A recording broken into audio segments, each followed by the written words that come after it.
Semana 2, então, ele começa a falar de fatores humanos e usos de informações de usuários. Aí aqui, é até legal, depois vou subir lá um vídeo lá que tô devendo, mas acho que amanhã. Vou ver se amanhã eu já consigo fazer ele. Que vai um pouco com a educação, psicologia, com tudo, né? E aí nós vamos entender agora o porquê, né? O tema principal, então, disso aí é a importância de compreender as capacidades físicas, cognitivas e sociais dos usuários para o design eficaz de sistemas interativos.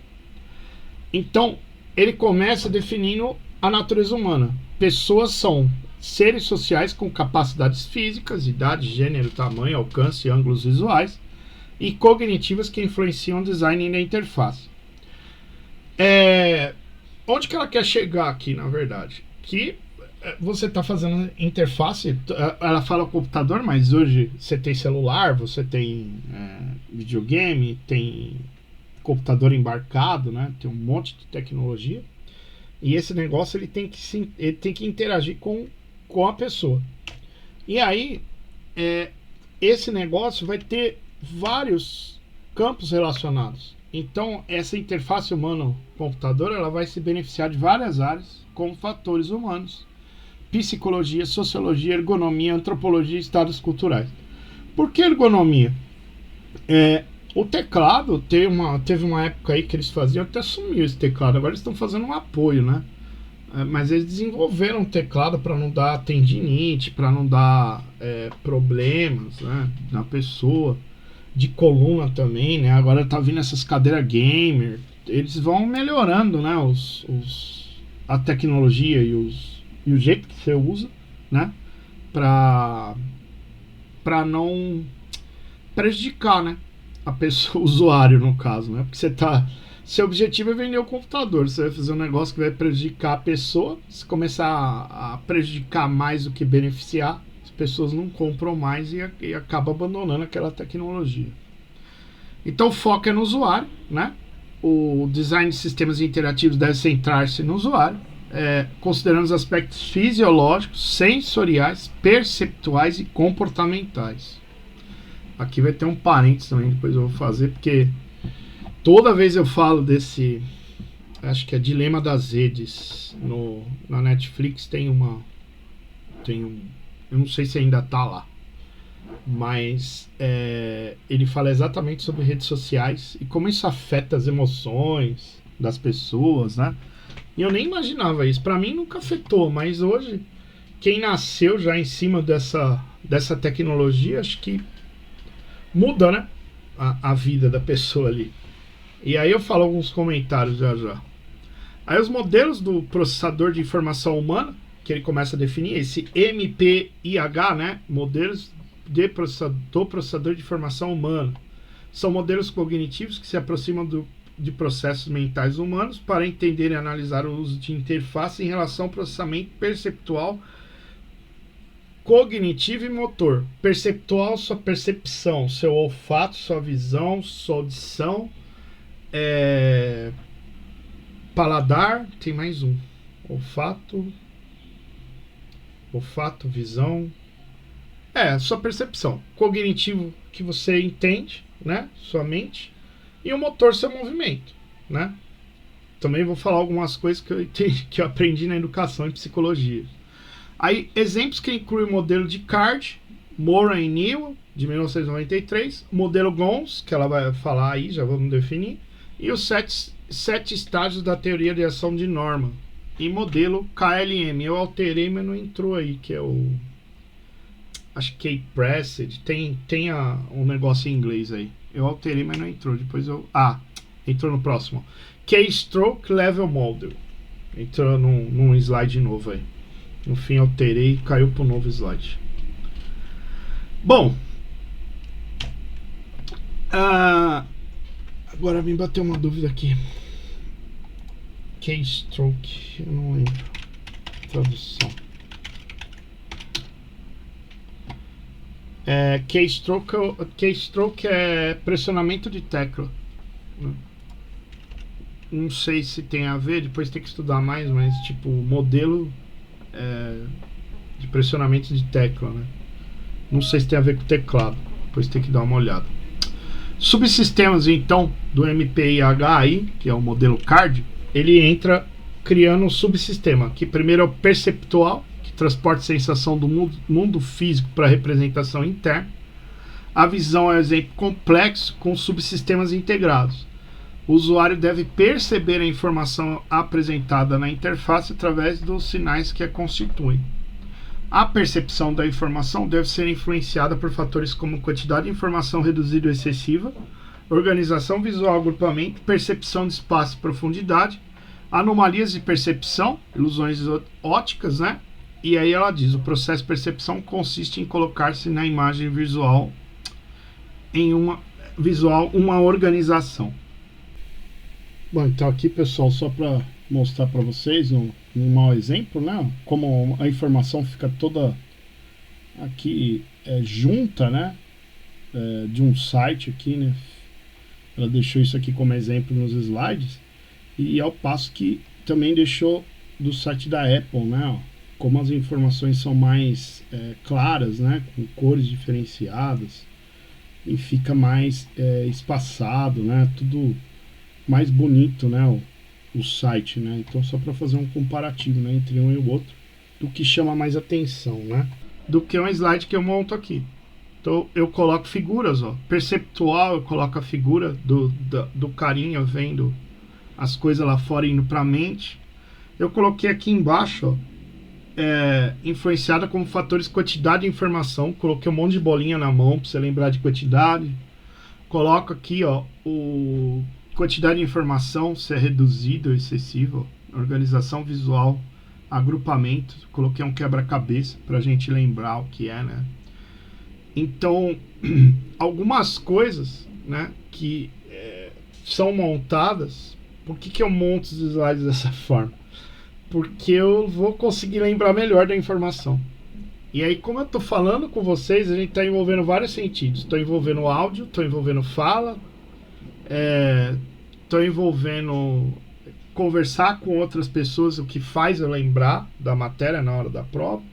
Estou envolvendo um visual, estou envolvendo figuras para eu tentar lembrar, né, do assunto. Tento deixar espaçadas as informações, e daí a gente vai continuar, vocês vão ver o porquê, né? Então, ela vai falar aqui também, ó. Acho que falou já. Aqui, cadê, ó? Quantidade de informação reduzida ou excessiva, né? Aí ela fala aqui pra frente que o excesso, eu acho que eu vou chegar lá. Se você começa a ler em excesso, por isso que livro, muitas vezes tem alguns livros, até isso eu tô vendo que tem alguns autores que tá modificando, porque você coloca um monte de coisa escrita, acaba ficando cansativo para a pessoa ler aquilo, né? Então, dependendo do jeito que o livro vem organizado também, é melhor para a pessoa aprender ou não, né? Se eu dou uma organizada lá, um livro mais ou menos, fica pior, né? Então aqui, subsistemas do MPHI, né? Então, continuando. Fenômenos perceptuais como imagens competitivas, ó, coloquei 2 caras em competição pra gente lembrar, né? Porque você coloca um monte de imagem lá e não dá para saber. Agrupamento, influência do contexto, demonstra como o nosso sistema perceptual organiza e interpreta informações visuais, né?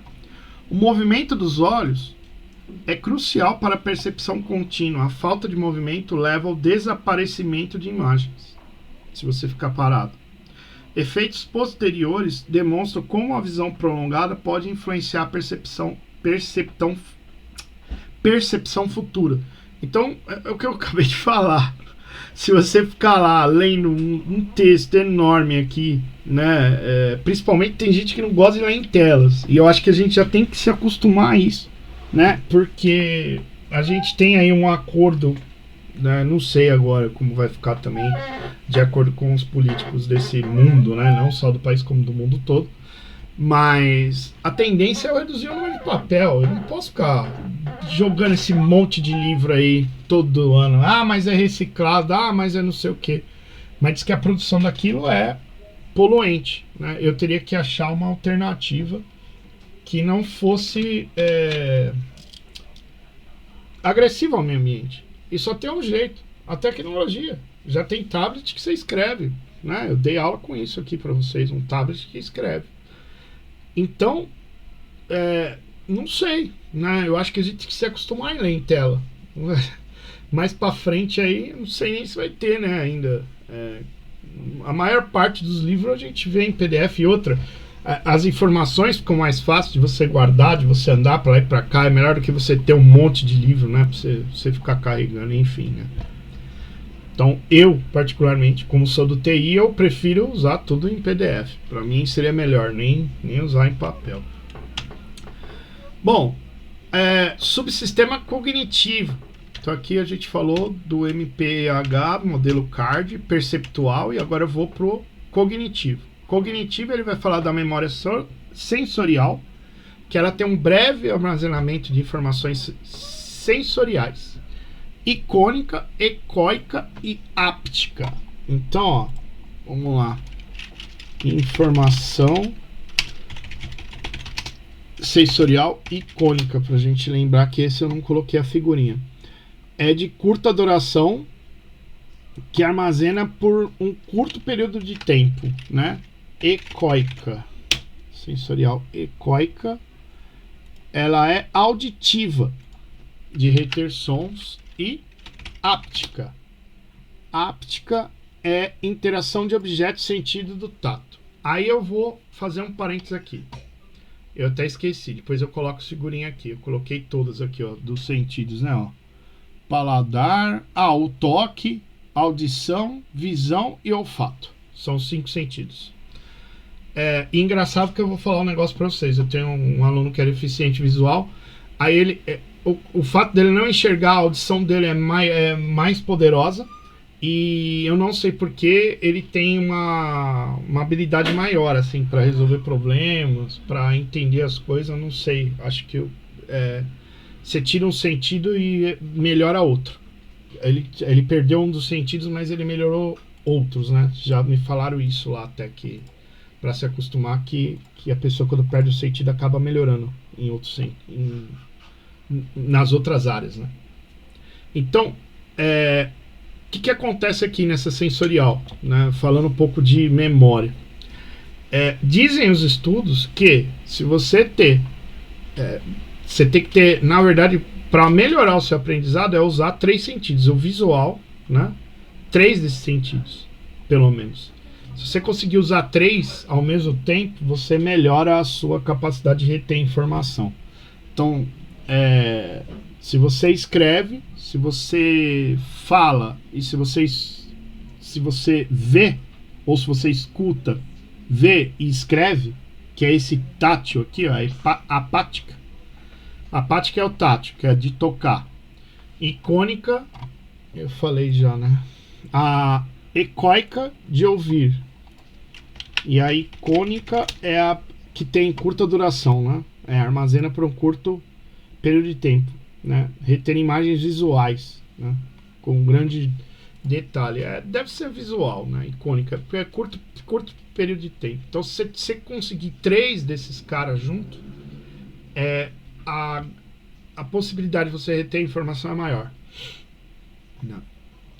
Então, na memória sensorial de trabalho, ela é a curta duração. Ela tem um armazenamento provisório para tomar decisão, com acesso rápido, que é aproximadamente 70 milissegundos, capacidade limitada de chunks.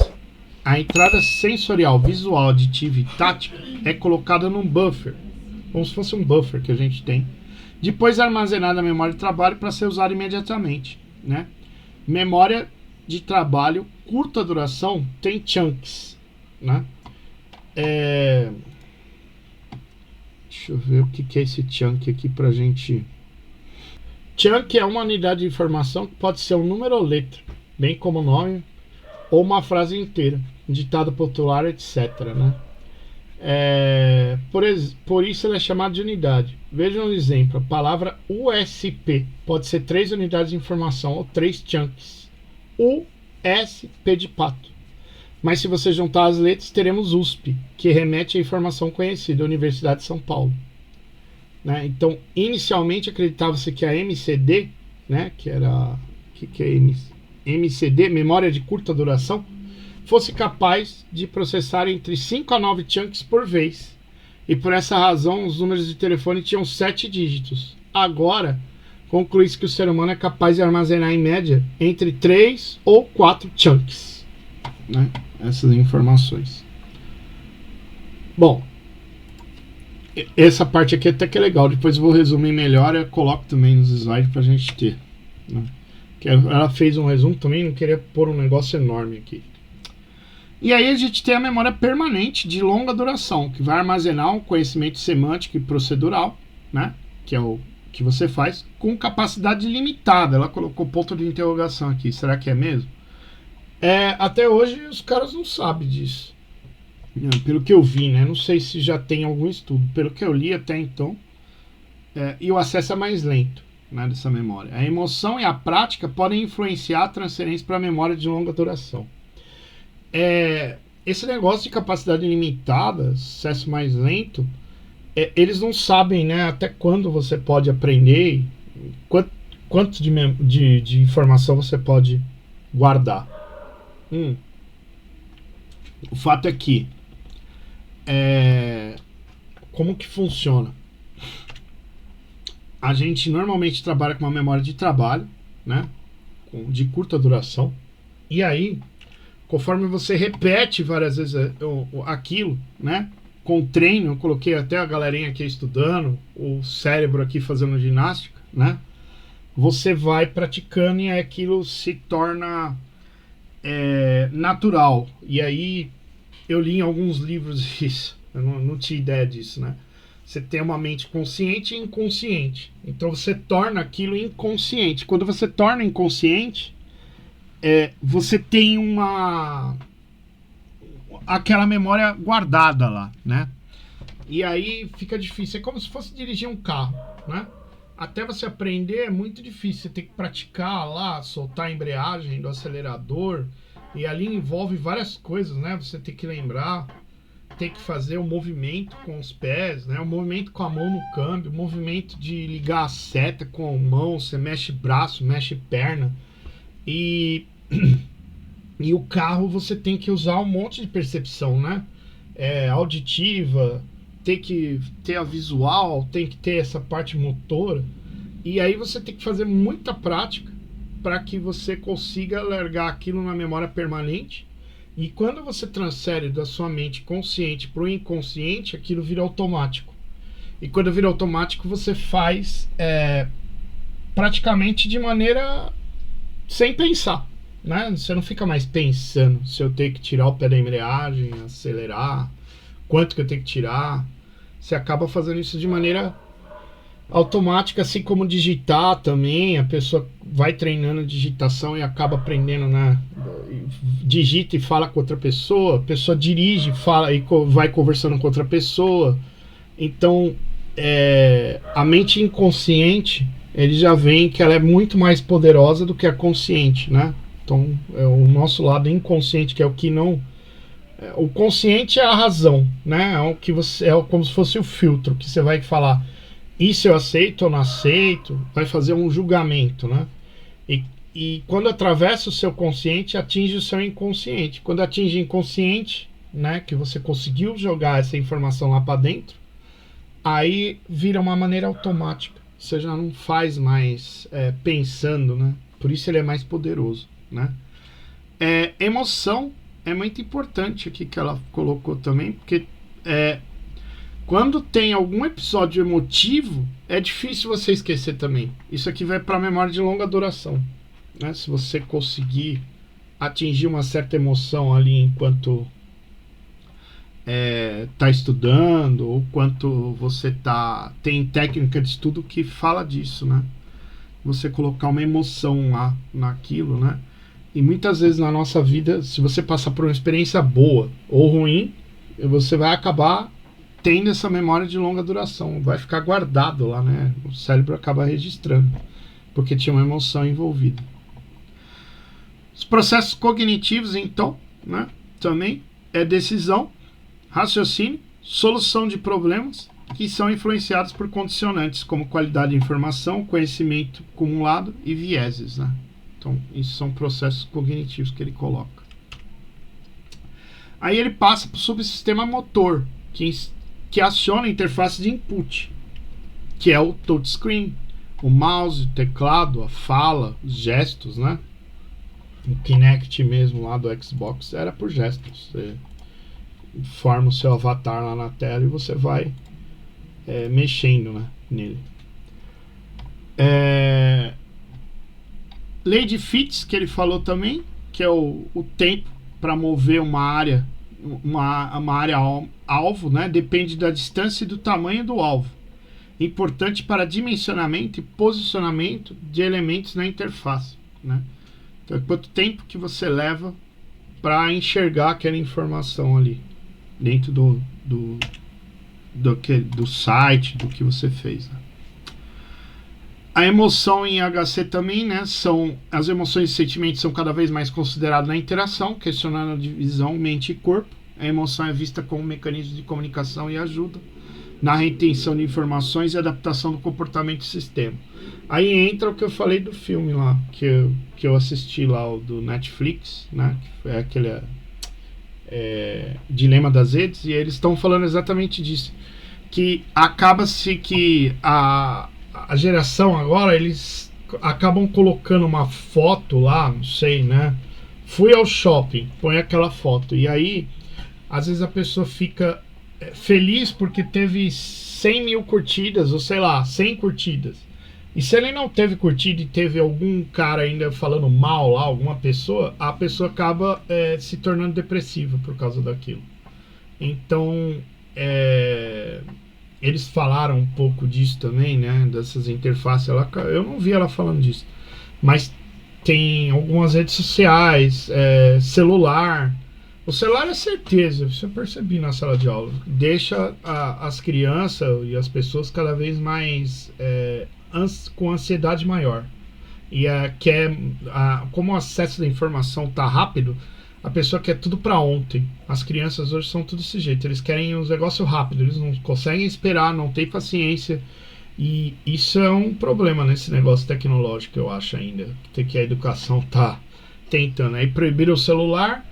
E eu vi que em pesquisas que o celular é como se fosse uma droga, né? Se a pessoa fica sem, tem algumas pessoas que passam mal até por não ter o celular. Então, hoje mesmo eu vi na TV que tem uma escola lá no Nordeste que está colocando os alunos para dançar na hora do intervalo lá, coloca lá uma música de forró lá, os caras dançam, porque para tentar diminuir esse negócio, né, do uso do celular aí, não deixar a pessoa tão impactada, né, porque é muito triste, né, acaba que eles querem porque querem, mas foi uma proibição que na verdade a pessoa ia para a escola, ficava usando o celular e não prestava atenção na aula, né, então é um grande problema, né, acabou virando um problema. Aí ele fala das linhas teóricas da interface humano-computador sobre emoção, né? Computação afetiva, que vem com esse termo, que é o design de inspiração cognitivista focado em criar máquinas que se relacionem ou influenciem emoções relacionadas ao reconhecimento de expressões e emoções. Então, acaba que eu vou ter um certo afeto, né, pelo computador ou pelo celular, é o que eu acabei de falar. Já adoro aquilo porque, né, vai influenciar a emoção, né, de você ter, né. E realmente tecnologia, acho que eu tenho um pouco disso, porque você ganha alguma coisa nova, você fica meio, né, é como se fosse um brinquedo novo, né. Na época, você ganhar um brinquedo novo, você também tinha isso. Agora eles chamam de computação assim, afetiva. A interação afetiva é uma contra-reação à computação afetiva com perspectiva construtivista e culturalmente determinada da emoção. Aí eu perguntei aqui, né? Deixa eu até ver aqui onde considera a emoção como algo construído e influenciado culturalmente, construtivista, e pode-se envolver percepção e respostas a indicadores fisiológicos relacionados ao estado emocional, né? Então é uma contra-reação à computação afetiva, né?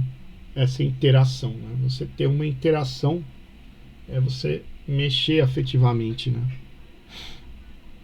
adotando uma perspectiva construtiva. Beleza. Bom, e a tecnologia como experiência, né? A emoção como parte de um conjunto maior de experiências na interação, né? Você vai usar isso como uma experiência, né?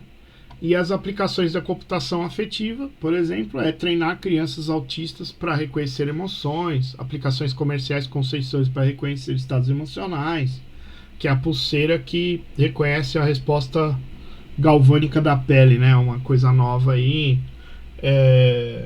O próprio relógio que tem aí agora, ele já tem esse negócio aí. Ele meio que mede o seu fator de estresse pela pele mesmo, consegue ver isso.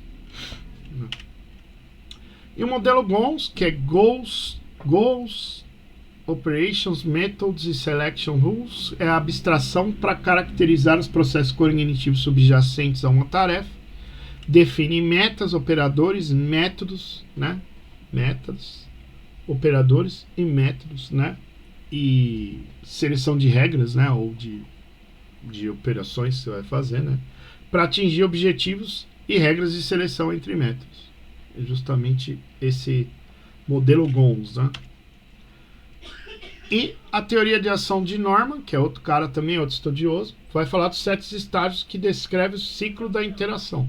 Que primeiro a gente tem que estabelecer um objetivo, formular uma intenção imediata, determinar um plano de ação, executar as ações, perceber o que resultou, interpretar esse resultado e avaliar se a intenção foi realizada, né? Dividir ação em execução e avaliação. Basicamente isso.